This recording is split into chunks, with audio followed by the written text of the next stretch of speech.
Some of you guys that got in a little bit early here in person have already had time to finish these. We'll take a couple minutes, let the rest of the crew wrap things up, and then we'll discuss. We're starting a new section today, so these are topics here in the warm-up that we're going to make use of in this section.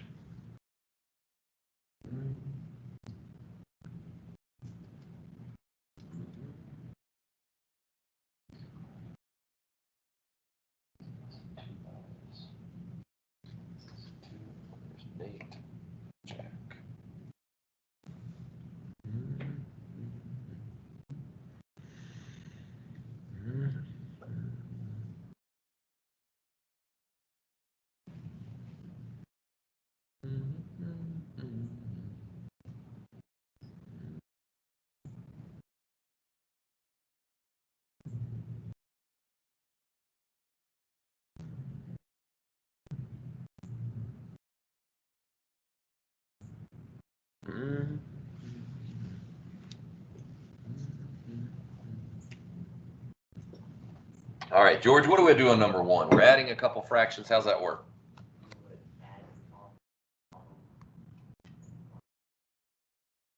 Well, you're halfway right. We are going to add across the top, but we're going to leave the bottom as is. Let me remind you, if I gave you, let's just say I gave you a fraction like 1/5 plus 1/5, what does that become?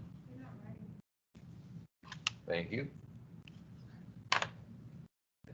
2/5, right? So we add across the top, we leave the bottom alone, okay? So we'll do similarly here with warm-up number one, and we'll just say, okay, 3 plus y over what? Over x. Fabulous. All right. Let's see here. Number two, Mossy, I got some simplifying, some common factors on top and bottom that we could probably cancel out. What did you cancel out? All right, so you canceled out an x. All right. Drew, is that the only thing I can cancel? No, pick something else. All right, so 5 goes into 30 6 times. So the last thing to cancel out, Jack McBee, would be what? Yeah, there's 3 y's up top, so we're going to leave a couple of them up there, and we're going to cancel the one out on the bottom. So I canceled everything out on the bottom, and it looks like I'm left with 6y squared. Now, there is an alternate way of looking at a problem like this. Let me remind you guys of that, okay?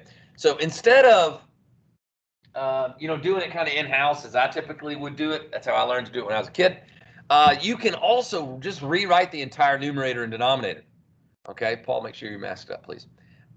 You could say, instead of 30, you could say that's 6 times 5. And instead of y cubed, you could say that's y times y squared. And then down at the bottom, we've got 5 times x times y. And you can do a one-to-one cancellation. 5 cancels out, x cancels out, and y cancels out. And there, it's a little bit more obvious. Oh, we're left with 6y squared up at the top. And it matters not to me how you guys do this. But when we're simplifying fractions, like a monomial over a monomial here, we just cancel out common factors, okay? And then lastly, we got some like terms, correct, Quentin?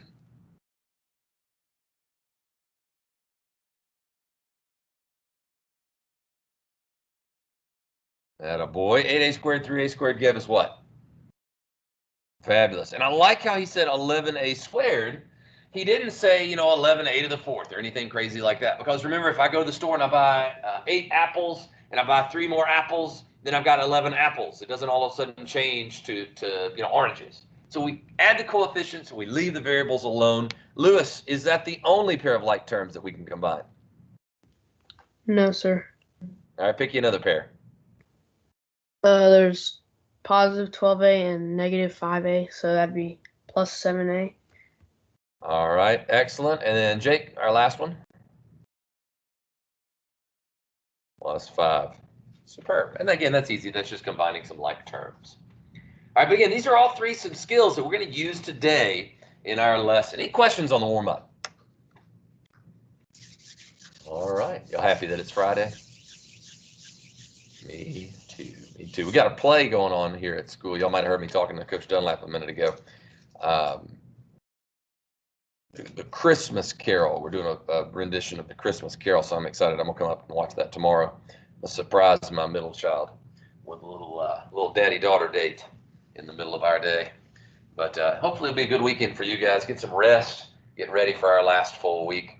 Is next week y'all's last full week in middle school before like exams and whatnot? Y'all take exams, right? And the exams are the following week, right? Okay, cool. Well, we can do it. On the screen here, in the warm-up, we talked about a monomial over a monomial. So now we're going to consider, okay, well, this section is all about division. We're going to divide a polynomial here on this screen by a monomial. Now, there's two approaches that you could take to it. One of them I call the slice it and dice it approach. The slice and dice approach is where we just cut the polynomial up. And we say, you know what, look here in red. This is the exact same thing as saying a over x plus b over x plus c over x. That's the same thing that we just did for number one, just in reverse, right? When I asked George, I said, hey, George, what do I do when I have, for instance, these three fractions here? They all have the same denominator. And we said, just add across the top. Well, the slice and dice approach is the reverse of that. If I'm dividing a polynomial over a monomial, in other words, many terms on top, one term on bottom, I can slice it and dice it. Okay, let's look and see what that would look like here for this first example. Down here in blue, example 1, part 1 here. What I'm going to do is I'm going to create two fractions. Both of them will have the same denominator, right? And then I'm going to simplify each of those fractions out accordingly. You guys follow along with me here. Negative 48, a to the 8th, b to the 4th, over negative 18, a cubed, b to the 7th. And then notice I'm going to use the operator that's in the middle up there at the top. I'm going to say plus, and then here we got 36, a to the 6th, b to the 5th, over negative 18. Again, same denominator, a cubed, b to the 7th. Reason we said let's add these two fractions is because they were added initially in the numerator. They got the same denominator. All we've done is we've split it up. Now, sadly, you can't do this when it's a polynomial over a polynomial, right? You can't just, like if I had a plus b over c plus d, you can't just say, a over c plus b over d. It doesn't work that way. But when you got one term on the bottom, that's the same thing as dividing both of those terms by that.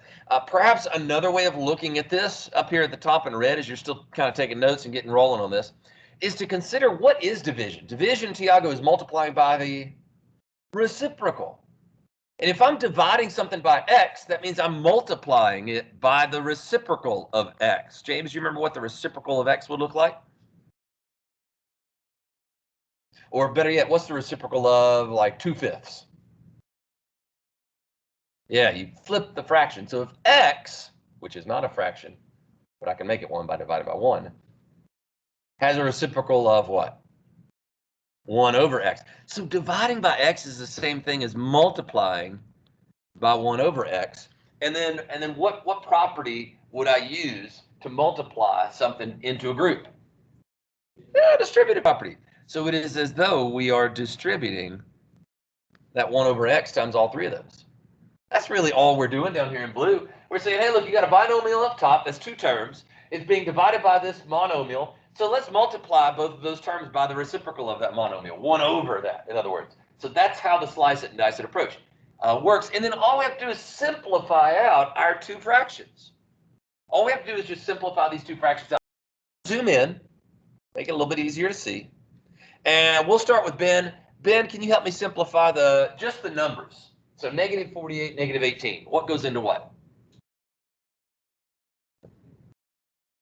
Okay, so I got 6. Let's say negative 6 times 8. All right, that's the same thing as negative 48. And what? Negative 6 times 3? Negative 18. And so we would logically cancel out the what? Yeah, the negative 6 is going to get canceled out. Very good. So we're just doing it piece by piece. Okay, Will Edwards, do the second one. Do my A's. What do I have left? Fabulous. On the top, I got a to the 5th. Now we could do this a couple ways. You could use your exponent rule, which says to subtract the exponents, right? What's 8 minus 3? Oh, that's 5. So I got a to the 5th. Or you could just visualize it. Imagine you've got 8 A's sitting up there at the top, and you got 3 A's sitting down there at the bottom. You just cancel out 1 to 1. And you're left with 5 up there at the top. What does that mean then, Joe Edwards, that I'll be left with as far as the B's?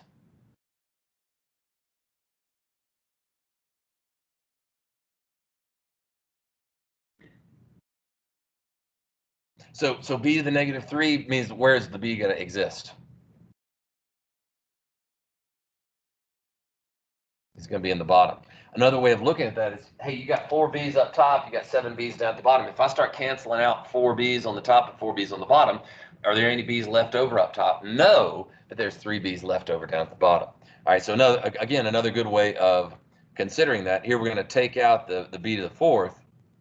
We'll just be left with b to the 3rd down there. So what do I have? Let's take stock. I got 8 a to the 5th up top, and I got 3 b to the 3rd down at the bottom. Now that's perhaps a little messy for you. You might say, well, Coach Morgan, that's confusing. I don't like how you did that. Let's consider our second approach then for simplifying out a monomial over a monomial. We said that we could just completely rewrite the numerator. Okay. So for example, I could say, let's say 18 times 2 times a cubed times a cubed times b to the 5th. Right? That's a way of factoring out, of sort of expanding that product up top. Isn't 18 times 2 36? And isn't a cubed times a cubed a to the 6th? Certainly. Okay. And then down here, I'm going to say 18 times negative 1 times a cubed times b to the 2nd times b to the 5th. Charlie, where in the world did I get b to the 2nd and b to the 5th? Yeah, I split up b to the 7th. Now, why didn't I split it up, Reed, as, I don't know, b to the 3rd and b to the 4th? Yeah, this is an alternate way of looking at it, but I'm just trying to cancel some stuff out. And if I see a b to the 5th up top, there you go. So look, in the back of my mind, when I'm doing it my way over here, like I did on this first fraction, this is visually what I'm seeing in my head. What we actually just wrote up on the second fraction. It's just I don't want to take the time to write it up every time. But what are we going to cancel out? Okay, again, 18 is going to cancel out, a cubed is going to cancel out, and b to the 5th is going to cancel out. And so that's going to leave us with what? Somebody quote it for me. What do I have? 2a cubed. And I'm actually just going to bring that negative out to the front. Make it a little simpler. Yeah, you could say plus in the middle and then have the negative down here, but that's kind of unconventional, isn't it? Instead of saying plus negative, we would just say minus the positive fraction. And so there's our answer. Question. Because of this minus sign. So technically, that's what I was just saying. What we could do is we could say, leave the minus sign there, leave the plus sign here, but that's unconventional. We don't say like 5 plus negative 2. What we say is, 5 minus 2. You know what I'm saying? So that's all we were doing. We were just taking the negative from the denominator and applying it right there in the middle. Good question, Tiago. Anybody else with questions about a monomial over a monomial? All right. Fabulous. Now, the second approach, the slice it and dice approach, the Gmf approach, I'm actually going to hold off on. We're a little bit behind where I'd like us to be, so I'm going to press on, and we'll talk about the Gmf in the next chapter. Okay, Paul. Louder.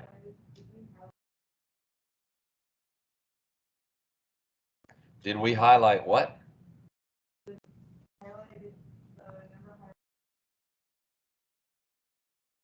That's the negative 1.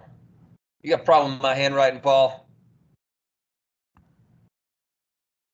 There we go. Sorry about that.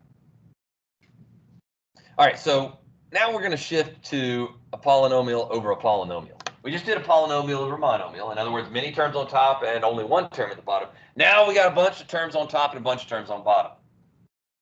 Okay, and again, there's going to be 2 approaches that we can take. I'm going to teach you the one, long division. And then when you guys take Algebra 2, hopefully as 10th graders, you'll get synthetic division. Okay? But there's a couple ways to handle a polynomial over polynomial. Now, I got to be a bit of a stickler here. Okay? What I quoted down here, this division algorithm, this is how we always write our answers out. Okay? Somebody in my freshman class the other day said, Coach Morgan, do I have to write my answer that way? I said, yes, you'll thank me later. I'll tell you guys the same thing. So when we're dividing a polynomial, many terms on top, many terms on bottom, we want to familiarize ourselves with some vocabulary, okay? Words that you guys have heard before, but maybe you've forgotten their context, okay? So the polynomial that's up top, we call that the dividend, all right? If we write it as a fraction, if we write the division problem as a fraction, the dividend is synonymous with the numerator of that fraction. So dividend is up top. The divisor is your denominator. The divisor is the bottom of that fraction, again, if you're writing it up as a fraction. Okay. In elementary school, we learn about division using pizza a lot of times, right? And we say, okay, you've got little kids learn about fractions like, okay, you got one pizza, you're going to cut it up into 3 slices, so that one slice is 1/3 of the pizza, right? Okay, so the 1 in that case would be our dividend. And the 3, how many slices we're cutting it up into, that would be our divisor, 1 divided by 3, okay? Now, the is the word we use to refer to our answer, okay? And then the remainder, everybody knows, is what you've got left over. So, for example, 2, 5, 2, 5, that's 10, 14, 17. There's 17 students in the room right here. So if I brought in 20 cookies, and I gave everybody a cookie, right, I'd have a remainder of 3, and then I'd eat all 3 of them. Right, but that's what we mean by remainder. When I do a division, right, 20 cookies divided by 17 guys equals 1, that's my quotient, that's how many each person gets, with a remainder of 3, that's how many I take home. And I won't eat them, I'll give them to my kids. Now, I'll tell you guys, yesterday afternoon, my daughters take ballet after school on Thursdays. And so they go to school over in Arlington where my wife teaches. And so I met them yesterday after school. I said, Daddy's going to take y'all for a little treat. So I got Teddy and the girls in the back of the car, and we went to this place called Crave. All right, now Crave is this place in Arlington where it's like they've got a bistro, like coffee shop, trendy little place, but next door they've got a bake shop. Like you might have seen Frost Bake Shop or something like that over in Collierville. Similar setup. So I told the kids, I was like, I've got a gift card for Crave.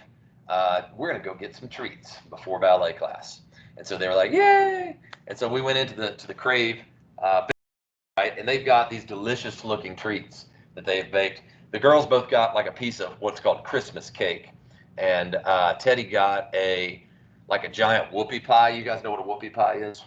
It's like a chocolate chip cookie, another chocolate chip cookie, and then in between was like this cream frosting with sprinkles all over it. So he got one of those. And so the lady was like, all right, that'll be $11.35. I was like, okay, here's my gift card for $10.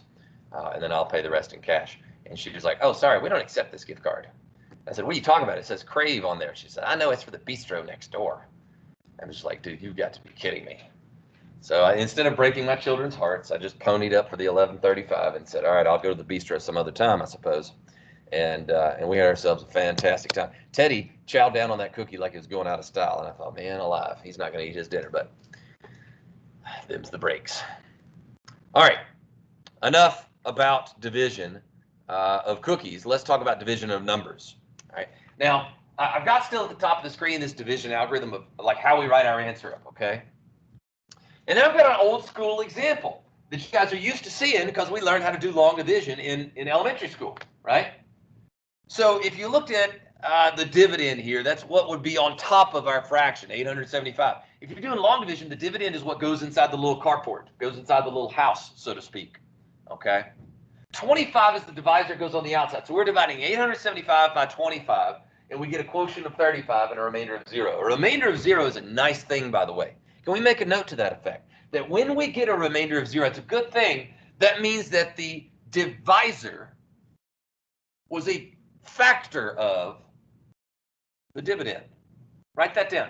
That a remainder of 0 is a good thing because that means that the divisor was a factor of the dividend. Another way of saying that is that it just, somebody said yesterday, it goes in evenly, right? And I'm like, yeah, that's true. There's 17 of y'all. If I brought in 34 cookies, that's good. Everybody gets 2. No remainder. No leftovers. Coach Morgan, maybe that's not a good thing. Okay. I could bump it up to 18. Tiago, when there is a remainder of 0, that's a good thing because that means that the divisor is a factor of the dividend. So in this case, 25 is a factor of 875. And do y'all know what it means to be a factor? Like if I gave Joey the number 10. Joey, can you tell me a couple of factors of 10? Louder. Factors of 10, son. Two numbers that what? Or that multiply together to equal 10. That's what I was hoping you'd go with. So can you give me a couple numbers that multiply to equal 10? 5 and 2. Attaboy. All right, so 5 and 2 are, quote, quote, factors of 10 because, as Joey said, they go into 10 evenly, or they multiply together to equal 10. So if there's a remainder of 0, that's nice because you can just say, oh, look, dividend over divisor equals quotient. There's no need to talk about a remainder there. All right, let's practice doing one. I know this is old school. I know you haven't done it in a while, but we're going to practice doing one. All right, let's see here. I'll let Ben pick me a, Ben, you can pick me a 5-digit number. Make it up on the fly. Nice and loud.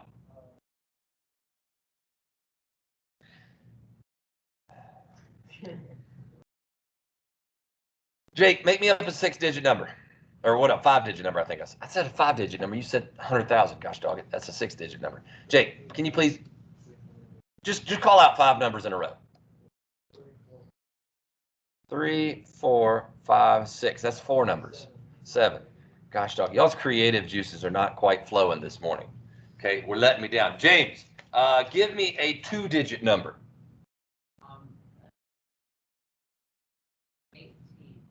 18. 17. Why'd you pick 17? I have to start singing a song about 18 wheels and a dozen roses. There's a song about 17 though, isn't there? Can't remember. It's like a birthday song. What's up? Is this still the 8th period? Yep. You're welcome. All right.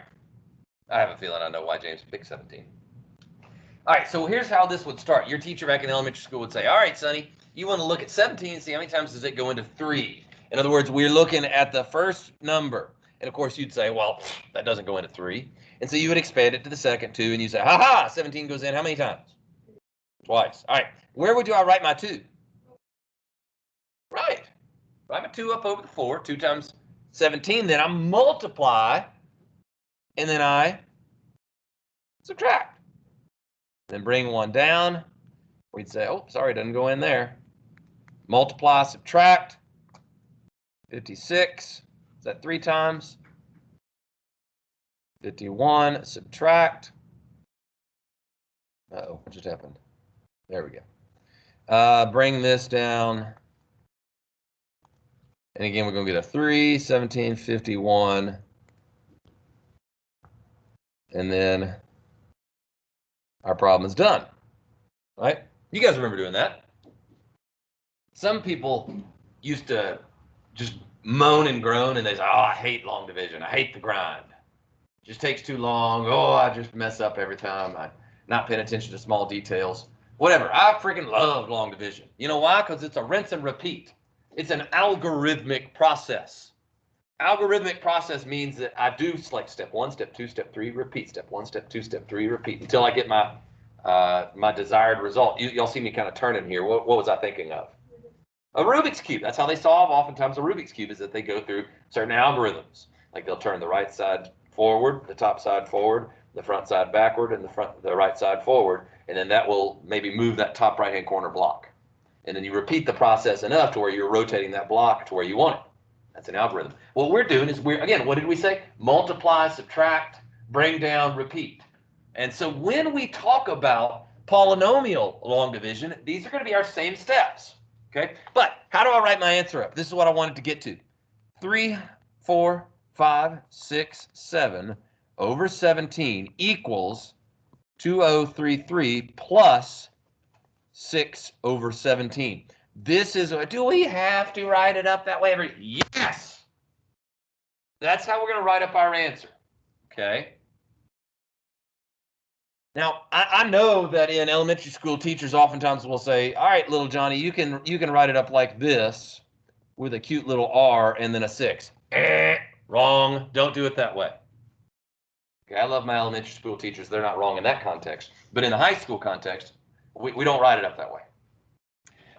Some people say, oh, well, you know, look, it's a mixed number, 2033 and 6/17 as a result. Now that's getting a little bit better, okay? But I want to see with polynomials, I want to see a plus sign right there. That's what a mixed number is anyway. 3.5. Guess what? That's 3 plus 1/2. Okay. So a mixed number, we're not doing it that way. We're doing it the way that it's up there in orange. We're going to write our answers up that way. Now, I got just enough time for our first and only, I guess, example. Whoops. Write this one down. Now, this is going to be, this is not going to be easy. You got to pay attention to details. You got to be laser focused. Okay? Dave Ramsey would say gazelle focused. You know who Dave Ramsey is? He's like a finance guy. All right. What's my dividend? The big one or the little one? The big one. Is it always the big one? No, but it's the one that comes first in the division problem. Okay? It's the one that I'm going to put underneath the little carport. X to the 4 plus 6x cubed minus 12x squared plus 0x minus 3. Alex, did you notice something weird that I just did?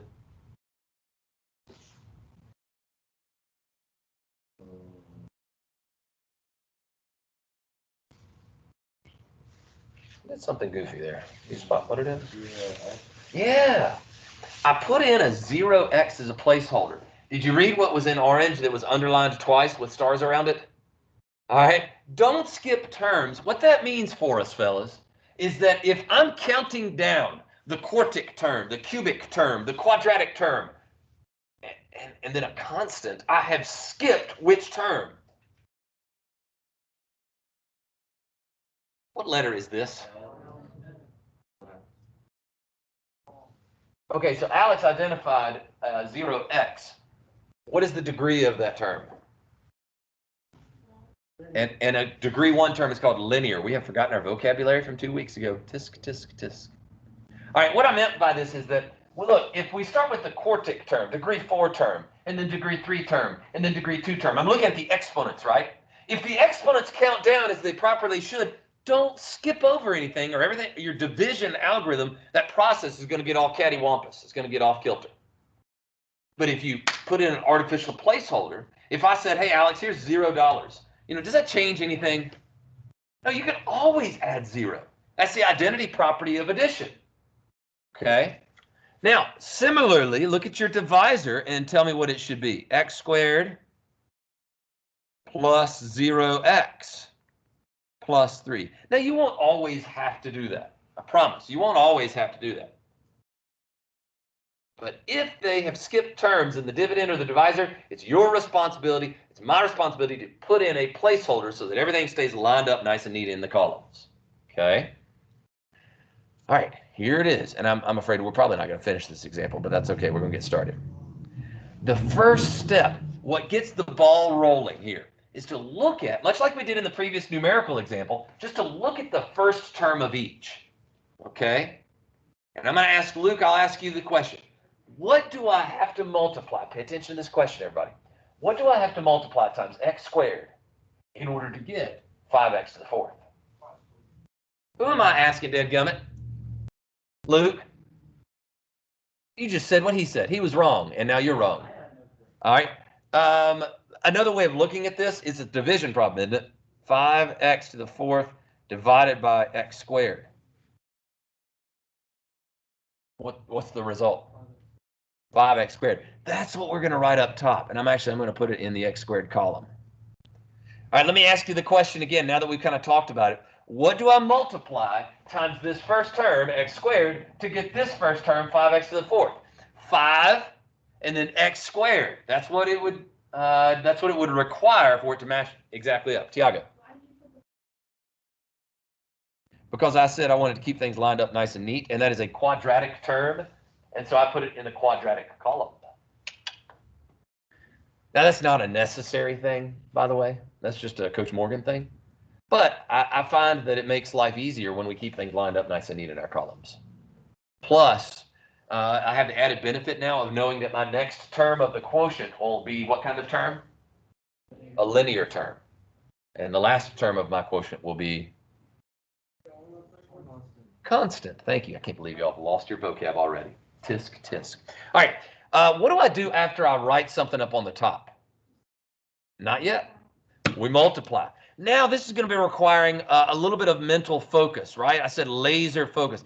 I'll draw some arrows, but you don't have to draw the arrows. We just want to multiply, and it's a distributive property into that polynomial divisor. So I'm going to multiply 5x squared times x squared and get what? 5x to the fourth. It should be identical to what's above it in that first case. That's by design, okay? What's 5x squared times 0x? 0x cubed. And what's 5x squared times 3? 15x squared. Now, after we multiply, what do? Then we subtract. Now, if I came over here and I said, dadgummit, I'm sick of your road, just get out. Am I just going to take him out? I'll take the whole group out. If you're subtracting a 3-term polynomial, you notice I didn't put any plus signs on there, did I? You know why I didn't put plus signs on there? Because I knew in just a moment that I was going to change those signs. And I want you to physically change the signs. If they're positive, make them negative. If they're negative, make them positive, because that's what subtraction does. Subtraction means change the sign. The first term is going to cancel out by design. That is not a coincidence. And then we just tally everything else up. 6x cubed minus 0x cubed is still 6x cubed. Negative 12 and negative 15 makes negative 27. Bring one down, pass it around. 99 bottles of root beer on the wall. All right. So the next term I put up, we've already mentioned, is going to be linear. And I know I'm running short on time, but somebody tell me, what would it take to get from x squared to 6x cubed? Anybody can answer that wants to. 6x. Fabulous. So that's going to go up there in my quotient, and I'm going to repeat the process. Okay? Multiply 6x times all three of those and continue. Now, I'm definitely out of time. I've held you guys late, so here's a little homework over the weekend. Finish this problem for me, if you dare. We'll do it. We'll finish it together on Monday. But I want to see if you guys can kind of pick up what I've been putting down. Finish that problem over the weekend and do your best. We'll wrap this up next week. We'll also start chapter 6, talk about factoring. Thank you guys so much for a good week of work, and have a wonderful day. Live Jesus in our hearts. All right. Y'all be safe out there.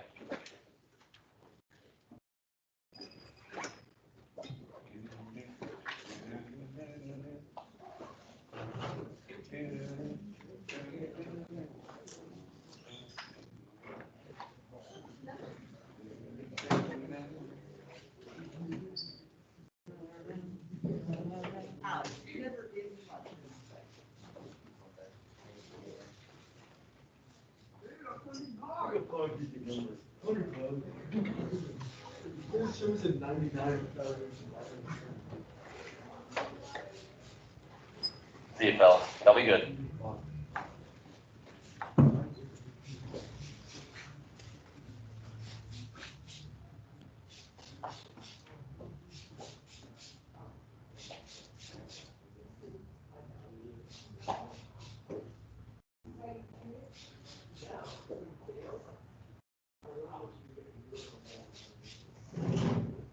Morning, Joseph. Thank you.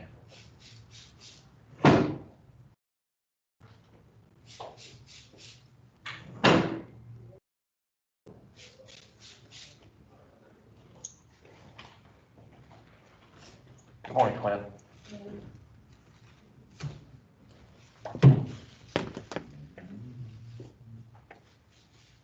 Luke, you're an early bird today. I like it.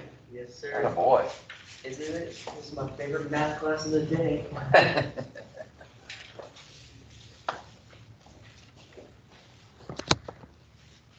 Mm-hmm. I always show up so late, but I think the table's already drawing. I never have to wipe it down.